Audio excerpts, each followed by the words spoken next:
Blood, the Ink. Episode 7. Exhibition. The Supreme Sovereign.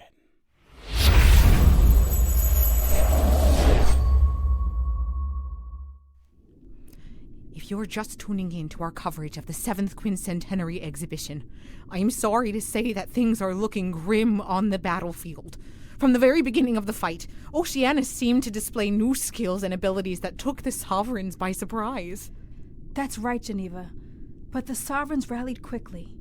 After the Titan proved itself immune to most of their attacks, Tam Kung had the idea to attack with poison, a stratagem that quickly turned the tides back to the Septenary's favor. But just as we were all feeling confident in an unprecedented display, Oceanus mutilated parts of himself to summon enemies long thought deceased to force each of the Sovereigns into a one-on-one battle. Since the summoned enemies arrived, Susanoo was swallowed by Charybdis.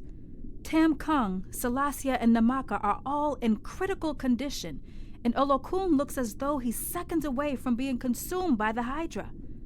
Meanwhile, Mannanan has disappeared from the battlefield altogether, and it's hard to describe exactly what is happening to Khoikhoi Velu. How would you describe the energy in the room? You know, it's hard to say, Francesca. Obviously, things look precarious and there's unsettlement in the air, but we have never seen the Septenary fail. This is a fight they fought for thousands of years, and nothing leading up to today hinted that this battle would be any different than the ones that have come before. As dark as it is, there's still hope. It will take even more than this for Atlantis to lose faith in the Sovereigns. Let's hope faith is enough. Khoikhoi Velu.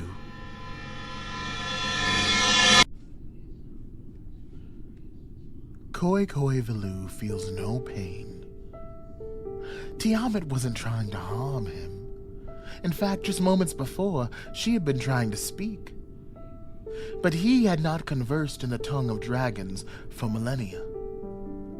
He was heartbroken to find that the language had died within him. So instead, Tiamat spoke to him in the manner all dragon mothers did when the children were hatchlings, blood to blood and tooth to tooth, pouring a bit of her spirit and psyche into him so that the two might speak. Khoikhoi Velu's body trembles as he feels his mother's presence.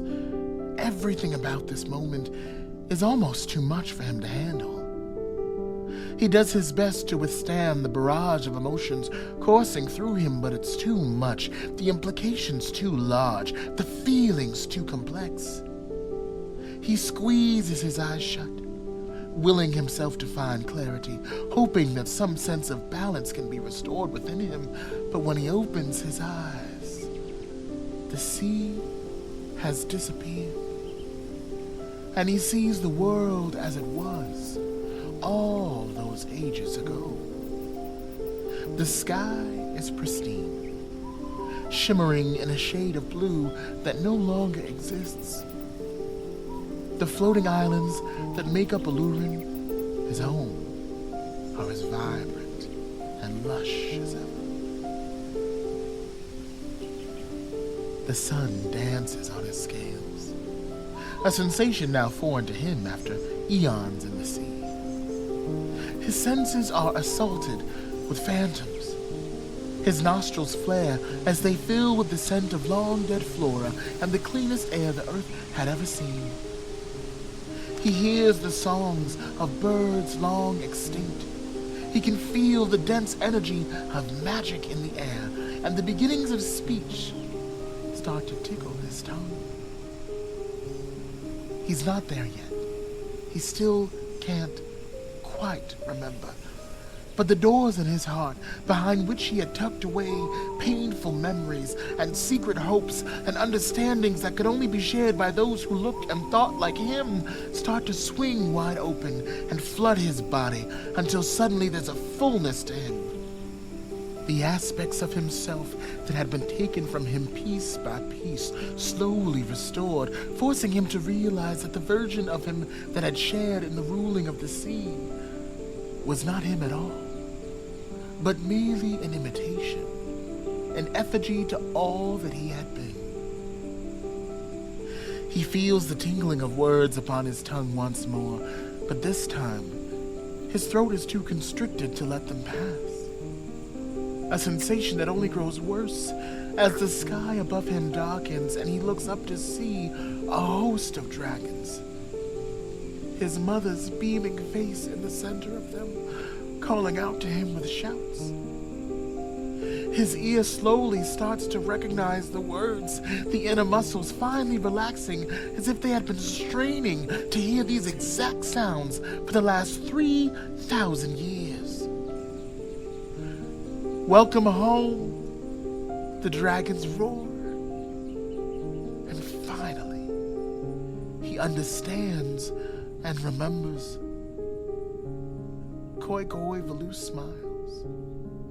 He smiles a smile so wide, it nearly splits him in two. I'm not sure what's happening, but it appears Sovereign Koi Valu is smiling? Yes, Geneva, there's a combination of confusion, and I don't think it's too much to say, horror at what we're watching here.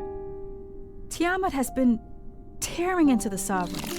Pieces of his flesh are floating through the seawater. It's a disturbing image, Francesca, but the question on all of our minds is, why is Koi Valu not fighting back or even crying out? Indeed, Geneva. Why has our king surrendered his crown without so much as a bared claw? How can he possibly survive this? While his body was turning cold, Koi Valu was the warmest he had ever been, and he basked in the love of the family now returned to him.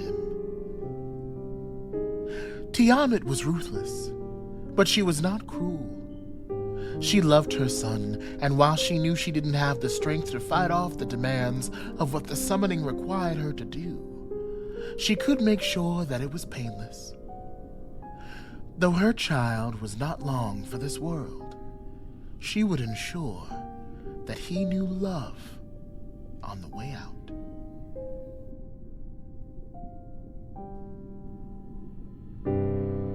Olokun. The Hydra had never given Olokun time to accumulate her power. She was constantly on the defense, battling one head, dodging another, all the while anticipating another still.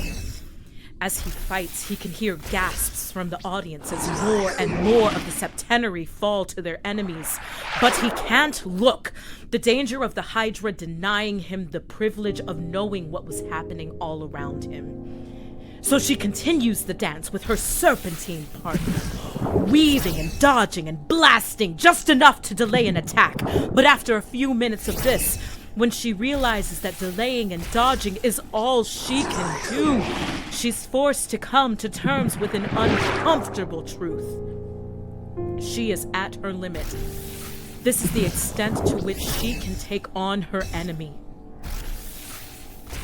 When he probes this truth, this inability to push past his limits, to draw from a decisive pool of strength, he realizes what he'd really been doing since the fight began.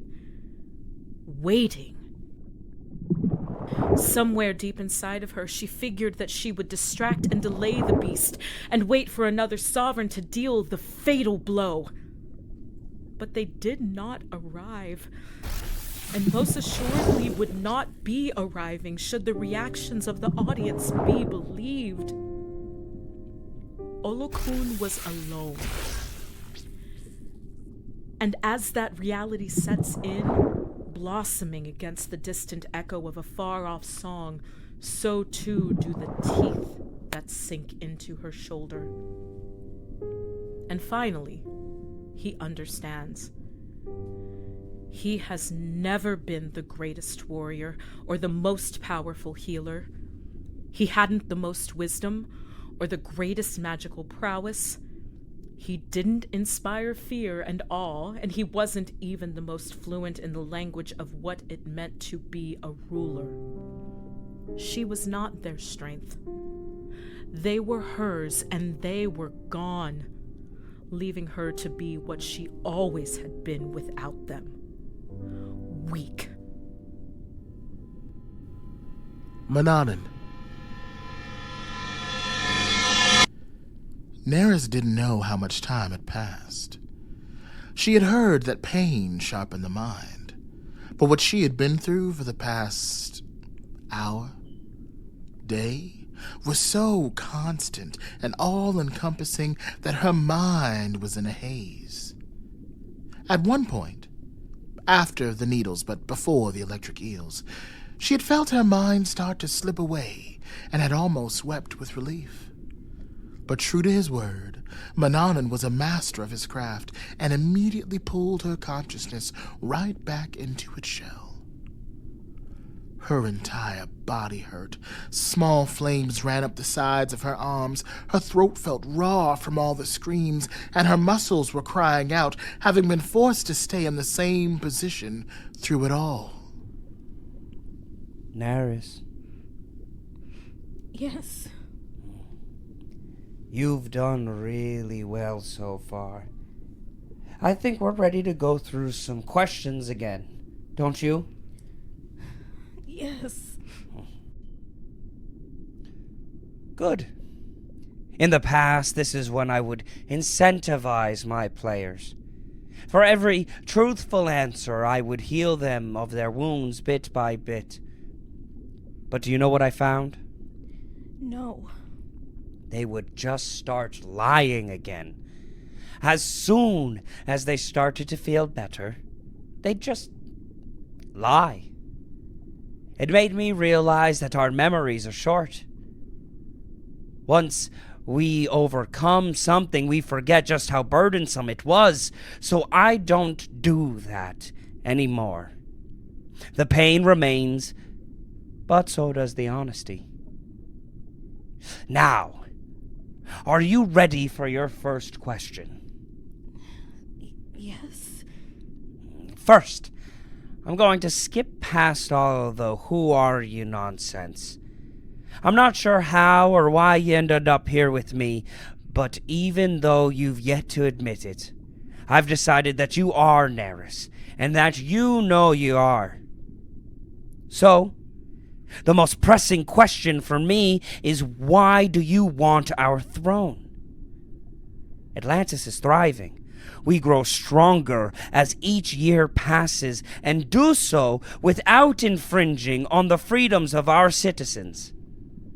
The scale and the breadth of work to undermine us is too complex and intentional to merely be a play for power. So what is it, Neris? Why is it that you feel you deserve what we have?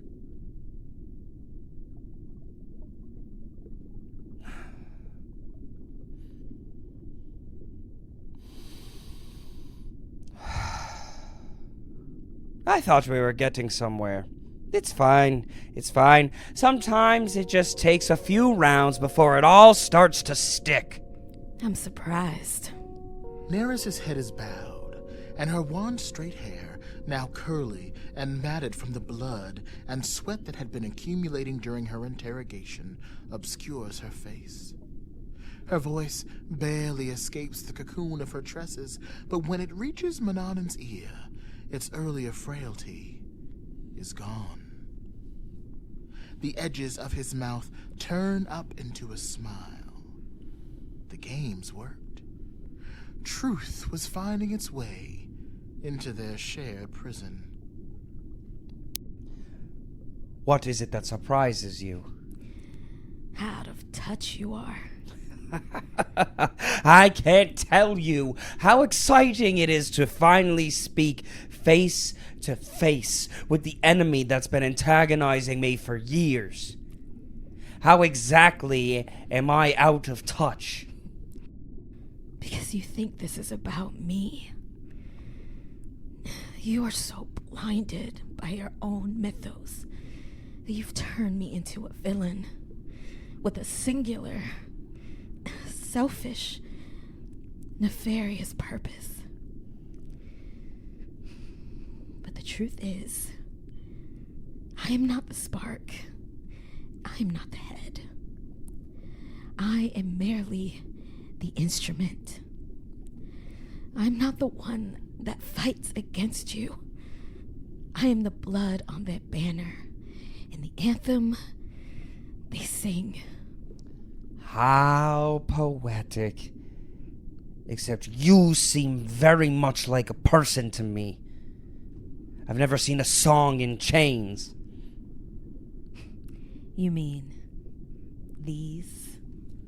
Neris looks at the green smoke that holds her in bondage, and with a quick nod, they disappear. The ringing returns like a knife in Mannanan's ears, and it's only now that he realizes it isn't a ringing at all. It's a song.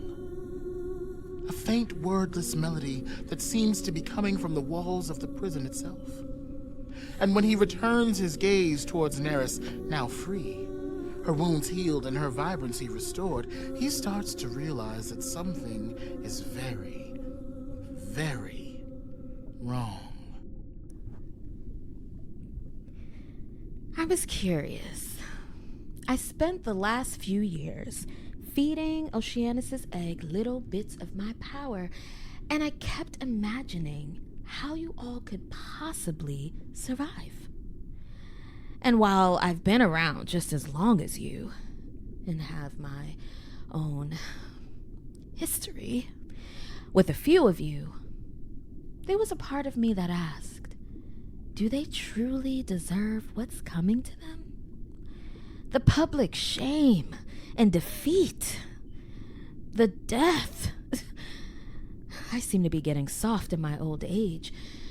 So I wrote a little test to see what you all would do and how you would behave. You all are a mess. One of you tore yourselves apart rather than address the guilt. One is being torn apart and feels absolutely no guilt or shame at all. One of you is lonely. Another bitter yet surprisingly loyal. And another still is pathetically weak. Tam Kung revealed the truth of himself long ago, so there was no need to bother with tests. But you I wanted to see for myself. And do you know what I find so interesting? What's that? You were kinder at the start. When we first woke in this room, you wanted to help me. You wanted to protect me. But the more you remembered, the crueler you became. I wonder what that says about you. Regardless, I think we can agree that you've been found wanting. No. Mind your manners, please. You are a guest. Neris waves her hands, and chains made of pink crystal appear from the walls and bind his hands and feet. And to answer your question, I don't want the throne. But the reason more and more of your people want you all from it is because you've had it for far too long. For thousands of years, you all sat there, recycling ideas and entrenching yourselves in positions and practices you should be pivoting away from. You are holding us all hostage to the same thoughts from the same people, forever unchanging while the rest of us die. You've begun to fester. And it's time to clear out the rot. Susanoo. Susanoo had stopped resisting, willingly allowing the swirling blades that made up Charybdis to cut him again and again. It was as he had told the phantom versions of Geneva and Francesca. He had long expected a death such as this. And honestly, he probably should have faced it much sooner than he had.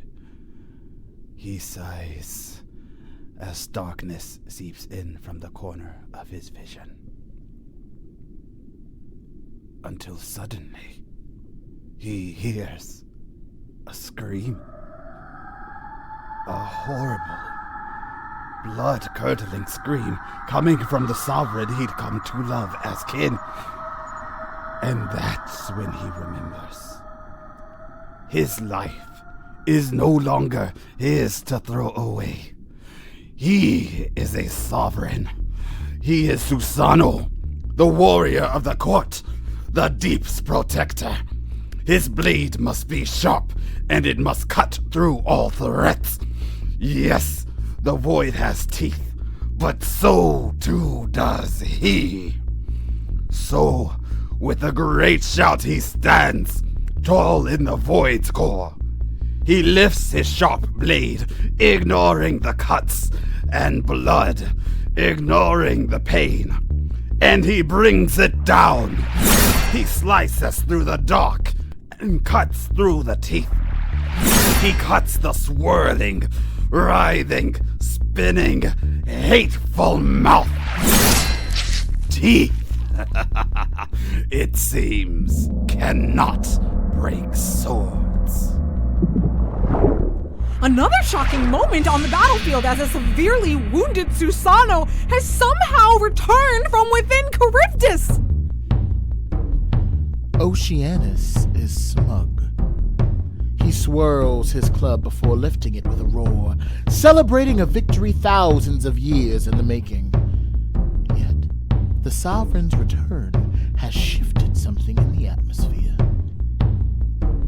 I feel a bubbling in my core, and as it rises, I realize that I'm about to laugh. I take the hand not currently gripped in Selwyn's and slap it across my mouth, using every ounce of strength I have to force the laughter down. I take one little break, and everything turns to ash. Pathetic. Isn't this meant to be a celebration? Atlantis! I said, isn't this supposed to be a celebration? No. That sound won't do. But it isn't your fault. We are the ones that should give you something to cheer for. Susanoo inhales deeply, gripping his sword so tightly that all the veins and muscles in his body tense. White lightning ignites across his sword, making the water around him boil and hiss. With a great shout, he spins in a circle, and the line of fire dances across the arena. It cuts the head from Neptune mid-speech. It removes all 7 heads of the Hydra at once, just as they were closing in on Olokun. Kamohoali'i's head falls to the ground, its tumbling keeping perfect time with the tears that track his sister's face. It slices Tiamat right down the middle, the 2 halves of her hitting the stage with a deafening boom, and it cuts through the jewel embedded in Oceanus's chest, freeing a bloodied Mannanan and setting the screaming Titan on fire. His breath haggard, and his left eye swollen shut. Susanoo sheathes his sword and falls to his knees. No. Cheer.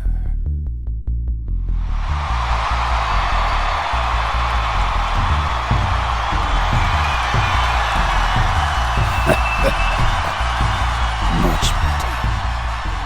And then he collapses.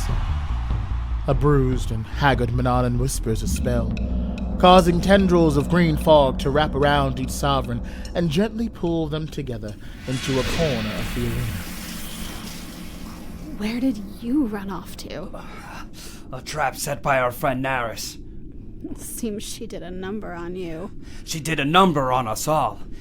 She's been feeding energy to Oceanus for years.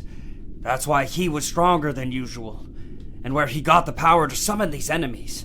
I told you she was no mere nuisance, I said it. very much not the time for I told you so's. But fine. You were right. Feel better?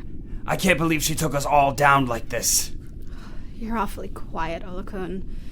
Did the Hydra take your tongue, too? No. I'm just glad you're all right. None of us are all right. I've been stabbed, if you haven't noticed. I don't have Tam Kung's touch, but I should be able to heal a few of us, at least partially for now. Olokun, I'm sure Tam will be able to restore your leg once he's better. I'm not concerned about myself. Triage everyone else first. Seriously, what's wrong with you? But Olokun doesn't get the chance to answer. At that precise moment, Oceanus, who had been burning in the remnants of Susanoo's flame, lets out a roar so great it shakes the arena. As the noise of the previously rapturous audience dies down, so too do the flames that cover the Titan until they go out altogether. This is actually the worst day of my life. We are losing a very public battle. My deceased ex-husband tried to kill me, and this thing won't stay down. But it was worse than that. The creature bends down and picks up the shards of the crystal that had sat in his chest, the same crystal that had only moments ago held Mannanan prisoner. Before any of the sovereigns can move, he swallows the shards and starts to glow a deep, menacing red. What's he doing now? He's absorbed whatever of Neris' power was left in that crystal. As to what end, I don't know. Certainly nothing good. Suddenly Oceanus doubles over, the remaining snakes of his beard wriggling wildly and shrieking as if they were on fire. He grips his club and the red glow shines from within him, growing brighter and brighter until we're forced to shield our eyes and look away. When we finally turn back, the Titan has transformed into a giant, his growth only constrained by the once invisible barrier of the arena that now flickers in and out of our vision. Mannanan falls to his knees. What's happening? The barrier is Mannanan's. It draws from his strength. He's been holding this up the entire time? Since exhibition started? That barrier, and the one that shields Atlantis. There are vast, critical functions of this city that are powered by the septenary. Not to mention there are different aspects of them spread out across the globe, right now, performing work that can never cease. As we speak, Namaka is ferrying souls. Susanoo is holding back creatures from the Veil. Every single thing that lives in the sea does so with a portion of Khoikhoi Velu and Olokun's spirit within them. But if they're omnipresent, what happens when they're in their sleep cycle? The aspects that exist outside the sovereigns we see here are crude. Functional, but not necessarily intelligent. Oh, like Oceanus. Exactly. But that work still requires massive amounts of power. They all showed up to exhibition not nearly at their full strength. So, what happens when they're like this? I don't know. Oceanus is hunched beneath the dome, still trying to grow, doing his best to angle himself in a way that will let him attack the barrier directly with his hands. Mannanan is taut, every muscle and fiber of his being focused on holding the shield together as words of an unending spell rush from his tongue like a waterfall. Zakiyyah looks around wildly, trying to think of a plan or find an ally or anything at all that could be useful to them. All traces of her trademark stoicism now disappeared in the face of the crisis. Olokun is silent. What is wrong with you? Stop standing there and do something. I don't know what to do. I don't know what happened to you, aside from getting your leg chopped off, but you need to pull it together. Most of our comrades are dying. Mannanan is doing everything he can just to keep that creature at bay. And I'm fresh out of ideas, bleeding from 3 holes in my gut. We are not all right. The stakes cannot be higher. You are the supreme sovereign, the only person on Earth that 6 other sea gods allow to lead them. I just told a dead man that I respected you because you've shown me what true leadership looks like. Do not make a liar out of me. Okay. Okay. Okay. Mannanan, let the barrier go. What? This is why I don't give pep talks. Let it go and use your power to heal Salasya and Koi Valu. The 2 of you will protect the citizens while Koi faces the Titan directly. I'm going to place the rest of the septenary in stasis. You can't. You can't just place any of us in stasis alone. Doing so, just one of us would cost a staggering amount of power, and you want to do it 3 times. We should heal Susanoo instead. No offense to the dragon, but the drunkard is the best warrior we've got. Mannanan, you can heal us, but you can't replenish our energies. I don't know what happened to Koi, but he still has more power than any of us, as if he didn't fight at all. But what about you? There's no way you have enough power to— Enough! You will withdraw the barrier's power into you immediately, before it shatters and the backlash knocks you cold. After you heal Koi Valu, the 3 of you will take on the enemy and protect our people. I will save the rest of us, even if it kills me. Now go! Mannanan throws his head back and pulls his arms into him, the barrier surrounding the arena becoming fully visible before transforming into a green mist he inhales into his lungs. He rests a palm against Salasya's stomach and whispers a spell that cauterizes the wound more than it heals it.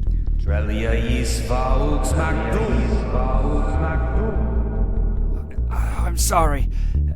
I don't know how much energy I'll need to wake Koi Valu.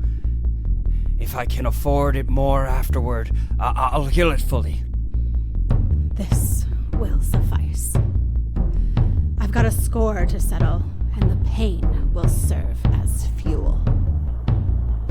Oceanus hasn't finished growing, and yet the water twists and turns around Salasya, churning and foaming and crackling with electricity that sparks from her eyes. The pressure radiating from her is so powerful, we can feel it pushing us into our seats, weighing in on us so heavily we can barely move or breathe. She's become a hurricane. With a shout, she leaps towards the monster, and each lash of her whip against his skin sounds like the detonation of a bomb. Mannanan's trademarked mist has swallowed Koi Valu, and the sorcerer sweats as he sways and shouts his spell over the dragon.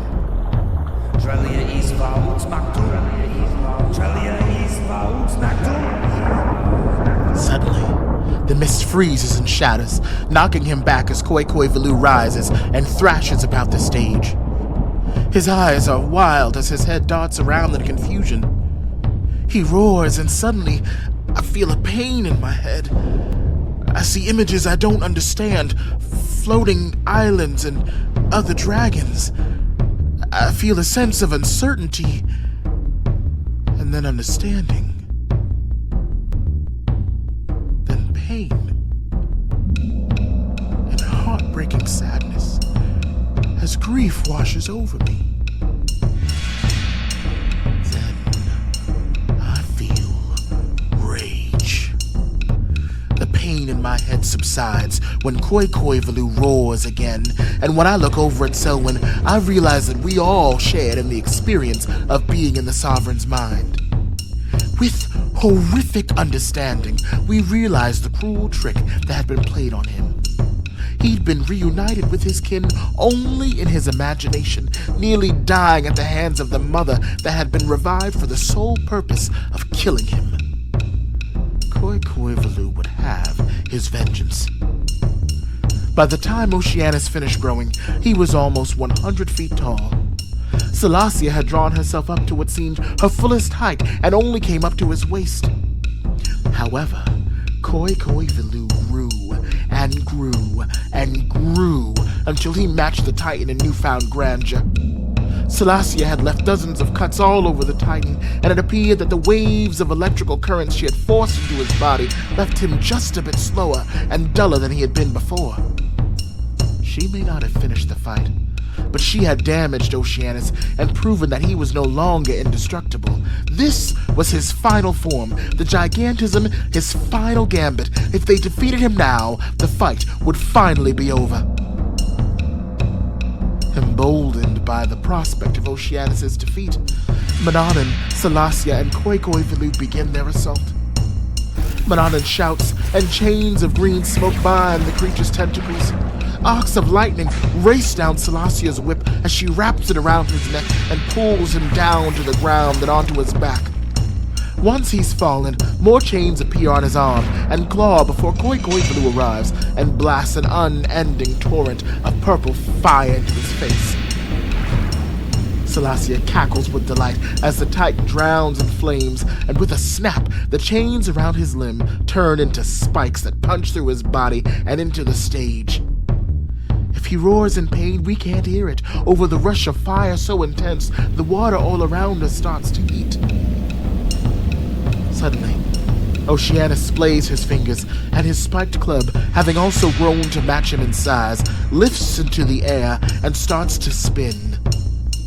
The spikes start to shoot across the arena, but with no barrier, they soon find their way to us. Salassia races in our direction, her whip flickering as she pulverizes the stone spikes into clouds of gray dust that fall into our open mouths. It's only then that I wonder why we're still here. As an audience, we've watched sovereign after sovereign be defeated. We saw an ancient beast overwhelm the very champions we'd come to celebrate, and now the lack of a barrier transformed us from spectators into participants. We should have all raced away when it fell, but instead we remained, transfixed by the riveting battle and maybe foolishly remaining steadfast in our belief that in the end, this could all still just be an event. I look down at Olokun. She's wrapped Tamkung in a net made of golden light and is trying to do the same with Namaka, but as I peer closely, I see that the sovereign is shaking. His trident trembling as beads of sweat drip from his face. She looks down, and the prosthetic leg made of light she had given herself disappears. She exhales, and her magical net wraps itself around Namaka. Just as Olokun has finished stabilizing Tamkung and Namaka, Salassia, who was protecting the audience from Oceanus' projectiles, has been hit. It seems 3 of Oceanus' spikes have pierced her back. Olokun has caught her and seems to plan on stabilizing her as well. She doesn't have enough power. It was already a stretch with just 3, but Salassia too? On stage, the Titan has freed his claw and used it to strangle Villu, cutting off the flames that had left his face a charred mess, and finally killed the snakes that made up his beard. Mannanan's efforts had been split, trying to help Salassia protect the audience from the spikes. First, he had summoned small shields made of green fog that appeared and disappeared all over the arena, turning the spikes to sand as soon as they made contact. Meanwhile, he was also trying to destroy the spinning club itself, but now that Salassia had fallen, he shifted his focus entirely towards us. Put a shield around the club! Mannanan is stunned for a moment. The solution was so obvious. He and Salassia had chosen a route significantly more complicated and dangerous, and it had resulted in losing yet another member of the Septenary. He contracts the spell around the weapon, only now coming to terms with the reality that it was more than his body that was exhausted. He and the rest of them were running on fumes, and any more mistakes like this would be deadly. But Oceanus does not make it easy. The tighter Mannanan's spell wraps around the mace, the more violently the weapon fights against it, the projectiles refusing to crumble to dust, and the force of the spike after spike against his spell resounding in the sovereign's own body. Dorelia, Suddenly inspired, he changes 2 words in his spell, transforming his shields into small portals that send the spikes right back at the mace itself. As the stone weapon finally dissolves, Mannanan falls to his knees in exhaustion. Still caught in the creature's claw, Khoikhoi Velu bristles and the scales along his body jut out in a cascading ripple, their edges sharp as knives. Oceanus cries out in pain and releases him. Khoikhoi Velu seizes the moment and wraps himself around the Titan's arm and climbs up to his shoulder before spinning in place, using his sharp scales to cut and grind into the beast's flesh and bones until his bloodied claw drops to the ground. Immediately, Khoikhoi Velu swims to the creature's legs and opens his mouth. But instead of an inferno, blistering ice is expelled from his maw, slowly encroaching over the Titan's body. Once he freezes Oceanus, he can shatter him and it will all be over. They finally did it. He looks down, finally seeming to notice that his hand has been in mine for nearly the entire fight. He removes it gingerly, his skin blossoming. Sorry, I didn't realize. Oceanus roars, Khoikhoi Velu's ice now up to his chest. Using his left arm, he reaches over his body and grabs his claw, lifting it over the dragon before driving it into the Sovereign's back. I physically feel the energy in the room plummet as Khoikhoi Velu falls to the ground. This was it. He was the champion in the 13th hour. Without him, the hope we had all been clinging to now felt like a shared delusion. Hushed whispers filled the arena as all those gathered began to ask themselves, what now? What happens when the Titan wins?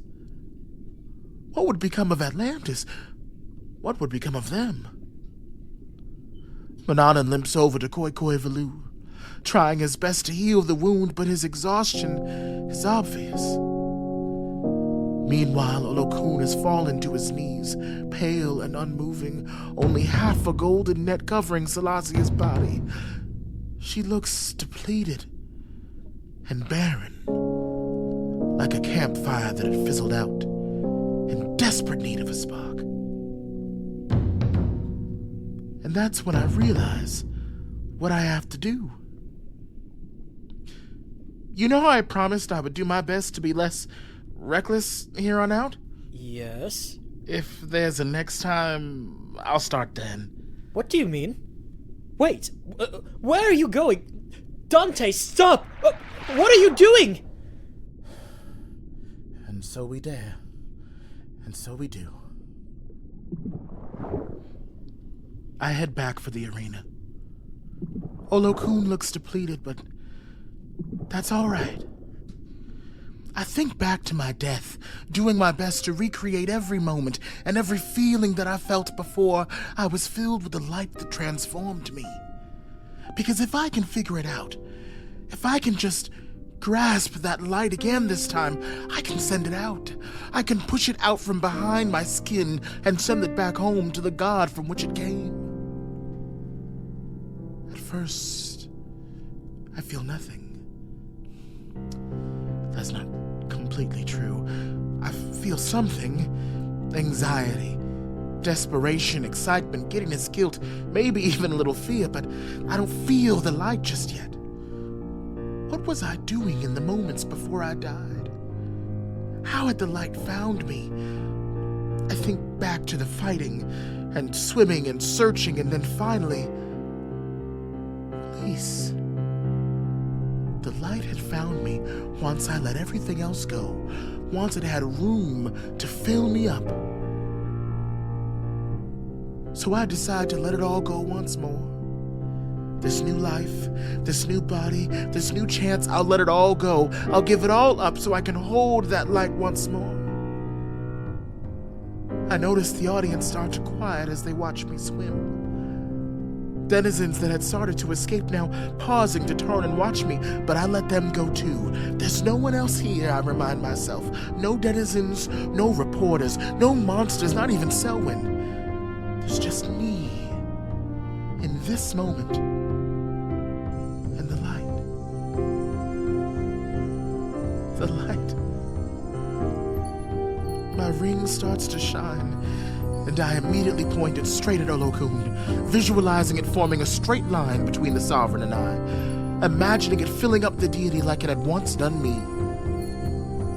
Olokun gasps as the beam hits her, color returning to his face and his leg reappearing before he suddenly waves a hand at me, and the light cuts out.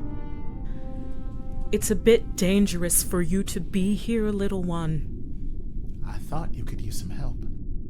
From what I understand, there's a whole lot of power in this ring, and I think you all need it a lot more than I do.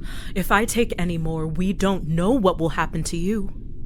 The way I see it, I'm already on borrowed time. Maybe this is why I didn't die the first time. You know what I felt when I was drowning and the light transformed me? Lots of power, yes, but also love. Your love. And forgive me for making a few assumptions here, but I think you gave this ring to someone you loved. I don't know what happened to them. But what if my transformation and my being here was all for you? All for this exact moment, so that they could tell you how much they loved you too? You could ask me to use the ring to send you home. There's no promise that even if I do use its energy, it would be enough to defeat Oceanus. Why risk your life? Just yesterday, I was in your throne room and got a first-hand display of the power and majesty of the septenary. I was the sea itself, and I was vast. I felt as though I was connected to every living thing, and a power like that does not die here. It rises up and swallows creatures like that half-dead Titan whole. So I know that if I give you this energy, this power that was always yours, you will be victorious. And if I die, and it turns out I got a few extra days just so I could deliver a love letter to a god, I'd say that's a hell of a way to go out. His name was Armand. Is he who you gave the ring to? And your ancestor, yes. We met as part of a quest he had embarked on. It was impossible. Everyone warned him how foolish it was, and he did it anyway. More impossibly, he succeeded. I'd never met anyone like him. Gentle, but unyielding. A lonely spirit, yet so deeply connected to the lives all around him. He never worshipped me, but I never felt more divine than when I was in his presence. Some gods wish to be exalted, but I only ever wanted to be loved. And the way he loved me so much, I loved myself more. He loved me so much that to love him was to love me, and in loving myself. You loved him. Something stirs around us. A sense of glory. A sense of power. A sense of something divine. They say gods are perfect, but I have a nasty habit of forgetting just who I am. I appreciate the offer, little one, but I will not require the ring today. A gift is a gift, and something tells me that your destiny is much greater than the simple delivery of a love letter. Albeit one well-timed and well-received. For that I thank you. You're welcome. Do you know what I think we could all use right now? What? Some pageantry. Olokun, you spoiled me. I am the rising tide and the hurricane. I am the healing waters. I am the space between worlds. I am the turtle, the fish, the shark, and the whale. I am the stone and weed, sand and current. His voice booms as the golden light fills him, drawing him up until she's as tall as the titan that still lies on the ground, chipping away at Koi Vilu's ice with his severed claw. I am tidal wave and hurricane. I am the dragon, the healer, the guide, the warrior, the sorcerer, and the storm. The light she summoned is as powerful and as bright as the sun. My eyes are closed against the brilliance, and yet I see it all. The weeping audience, the fear on Oceanus' face, and the awe in Mannanan's. She gathers the light into a ball at the edge of her trident and stabs it down into the titan. He screams as light fills his body, creeping into muscle, ligament, and sinew, infusing itself into his bones, into his marrow, into every cell that makes up his body. The light starts to shine from within him, leaking out from all of Selassia's cuts and the holes Mannanan left behind in him. It shines from the stump Koi Vilu left behind, from his ears, his nose, his mouth, and his eyes. The ice he's buried in cracks as the light destroys that too. Waves of warmth pulsate from Olokun's light, and soon I am weeping, overcome with joy and love. I am the sea! Oceanus explodes. Every atom of him dissolving as the golden light falls on us in tiny embers. You destroyed it. But that's impossible. If I am all that I am, what need is there for a titan? And so it was that the 7th exhibition of Atlantis, my first, seemingly became its last.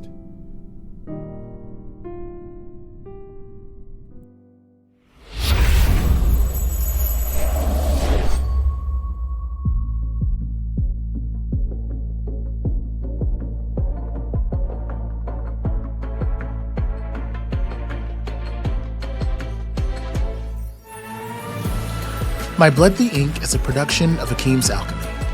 Episode 7, The Supreme Sovereign, was written and directed by J.Cottle. It features original compositions by Miguel Landestoy, sound design by J.Cottle, studio engineering by Tom Nikiper and Carlos Curry, and editing by Lucy Little. This episode featured J.Cottle as Dante, Jude Torres as Selwyn, Morgan Beckford as Olokun, J. Connolly as Mannanan, Shavonne Brown as Neris, Maya Baca as Salassia, Diji K as Susanoo, Kira Sarai Helper as Geneva Oceanspray, and Zakiyyah as Francesca Blackwater. My Blood the Ink is executive produced by J.Cottle and Jasmine Garcia. Special thanks to our Patreon supporters Jordan Leslie, Taniqua Patrick, Mika Rose, Daisy Ocanedo, Allison Calderon Patrick, and Christina Jefferson. For more information on My Blood the Ink and Akeem's Alchemy, visit us on Instagram at Akeem's Alchemy or our website at akeemsalchemy.com. Remember, no matter how dark it gets, yours is a life worth living and a story worth telling. Until next time.